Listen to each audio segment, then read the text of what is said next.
तो आज हम बात करेंगे 2015 में आई एक हांगकांग हॉरर मूवी डॉटर के बारे में, जिसे डायरेक्ट किया है पेंग चुन चैन ने। IMDb पर इसे मिले हैं 4.3 आउट ऑफ 10, लेकिन इसकी रेटिंग के हिसाब से ये मूवी थोड़ी अच्छी है। हाल ही में मैंने सुनो तो एनीथिंग फॉर जैक्सन नामक मूवी एक्सप्लेन करी है, जिनकी स्टोरी काफ़ी अच्छी है। चाहो तो आप उन्हें भी देख सकते हो, लिंक डिस्क्रिप्शन में अवेलेबल है। और चैनल पर नए आए हैं तो रेड बटन दबा के इसे सब्सक्राइब कर लें, ताकि आप आने वाली वीडियोस को मिस ना कर पाएं। तो चलिए, अब बातें मैंने काफ़ी ज़्यादा कर ली हैं और अब चलते हैं इसकी स्टोरी की तरफ।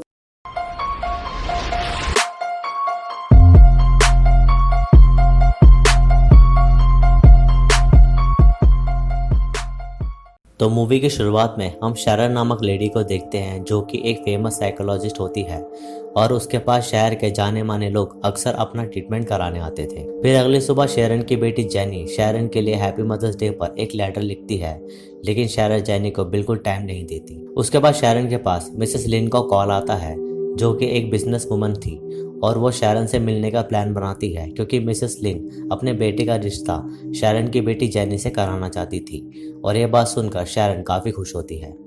तभी शैरन को पता चलता है कि जेनी किसी पूल पार्टी में है और जेनी वहाँ काइंड ऑफ गुस्से में बैठी थी। तभी शैरन जेनी को वहाँ से पिक करके घर ले जाती है, क्योंकि वो जेनी को उन लोगों में इन्वॉल्व नहीं कराना चाहती थी। खैर, तभी जेनी शैरन को मदर्स डे का लेटर देती है, लेकिन फ्रस्ट्रेशन में शैरन वो लेटर पढ़ना भूल जाती है। फिर अगले दिन शैरन जेनी को कुछ शॉपिंग कराती है, क्योंकि उनको मिसेस लिन से उसी शाम मिलना था।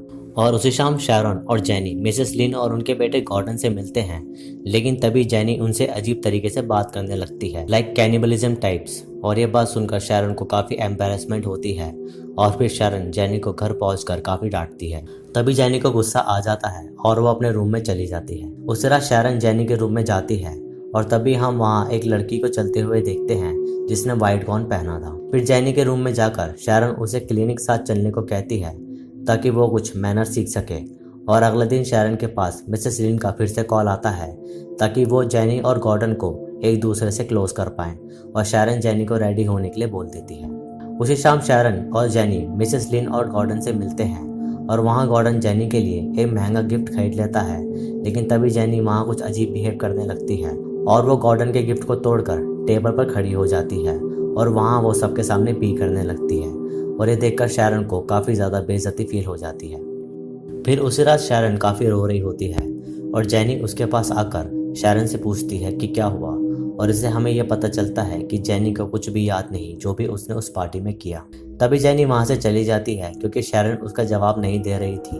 और इसी बीच हम शैरन के पीछे किसी लड़की को खड़ा देखते हैं। फिर अगले दिन शैरन अपनी असिस्टेंट को जेनी की बुराई करते हुए सुनती है, तो शैरन उसे गुस्से में जॉब से निकाल देती है।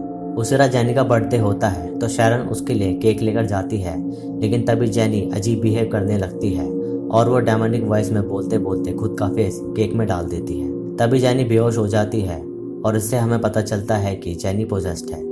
फिर नेक्स्ट डे शैरन अपने क्लिनिक के लिए निकलती है, और घर के बाहर उसे उसकी पड़ोसन मिया मिलती है। लेकिन अब ये रूमर उड़ चुका था कि शैरन की बेटी का दिमागी संतुलन ठीक नहीं है, इसलिए मिया शैरन को इग्नोर करके चली जाती है। उसके बाद क्लिनिक में शैरन के सारे अपॉइंटमेंट्स कैंसिल हो जाते हैं, क्योंकि पेशेंट्स अब शैरन से अपना इलाज नहीं कराना चाहते थे।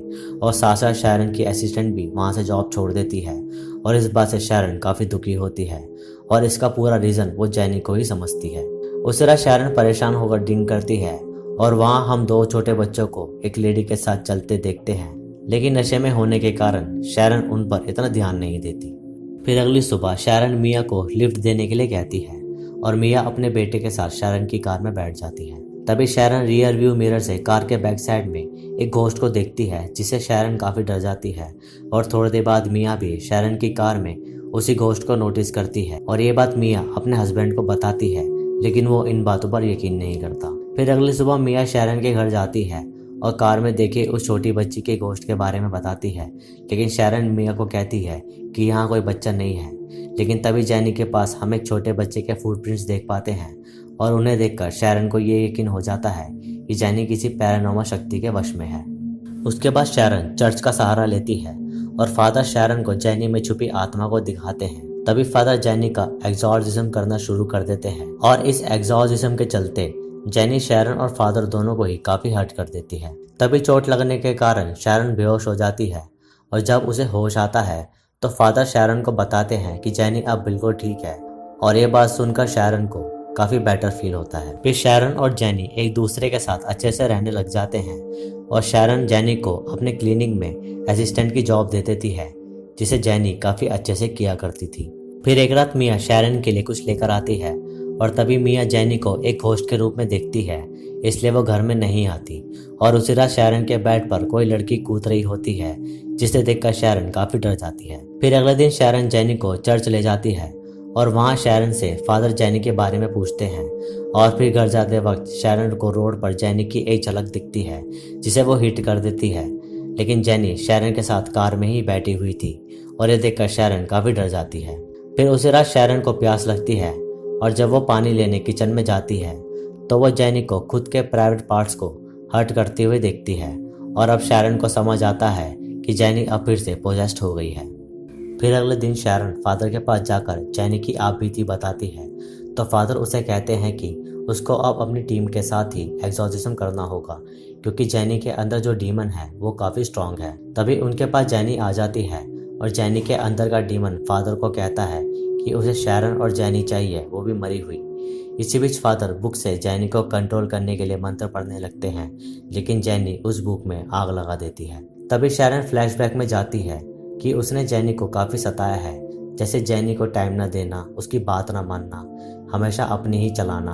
और एक दिन शैरन जेनी को पढ़ाई के लिए कैलिफोर्निया भेज रही थी, लेकिन जेनी अकेला नहीं रह पाती थी, इसलिए वो अपने बॉयफ्रेंड को साथ चलने के लिए कहती है और इसी बीच वो दोनों इंटीमेट हो जाते हैं और इस कारण से जेनी प्रेग्नेंट हो जाती है, लेकिन शैरन जेनी की कोई मदद नहीं करती।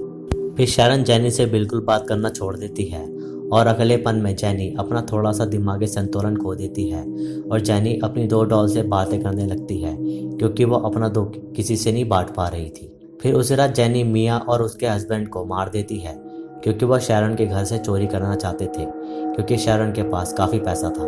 दूसरी तरफ शैरन घर में काफ़ी डरी होती है और वह फादर का वेट करती है। तभी फादर अपनी टीम के साथ एक्सॉर्सिज्म करने आ जाते हैं और एक्सॉर्सिज्म के चलते जेनी को काफ़ी हर्ट होता है और वह हवा में यहाँ वहाँ उड़ने लगती है और अपने शक्तियों से पूरे घर को तहस तहस कर देती है, लेकिन जेनी के अंदर का डीमन इतना स्ट्रांग था कि फादर की टीम उसके सामने नहीं टिक पाई।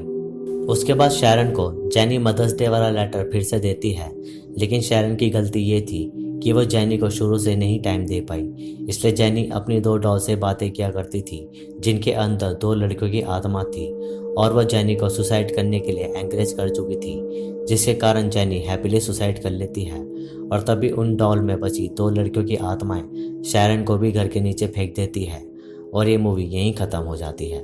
इस मूवी से हमें ये सीख मिलती है कि पेरेंट्स को हमेशा अपने बच्चों को टाइम देना चाहिए और उनकी प्रॉब्लम को सुननी चाहिए। काम के साथ साथ फैमिली भी काफ़ी इम्पोर्टेंट होती है और यही केयर न मिलने पर जेनी के साथ प्रॉब्लम हो जाती है और वह खुशी खुशी सुसाइड कर लेती है और जेनी भी अंदर अंदर ये जानती थी कि उसने कुछ चीज़ें शैरन के साथ ठीक नहीं की और शायद इसलिए वो अपनी लाइफ से काफ़ी डिप्रेस्ड भी थी। ये मूवी द एग्जॉर्सिस्ट मूवी से काफ़ी इंस्पायर्ड है, क्योंकि इसमें लिए गए सीन्स द एग्जॉर्सिस्ट मूवी में ऑलरेडी दिखाए हुए हैं। तो दोस्तों ये थी डॉटर्स की कहानी।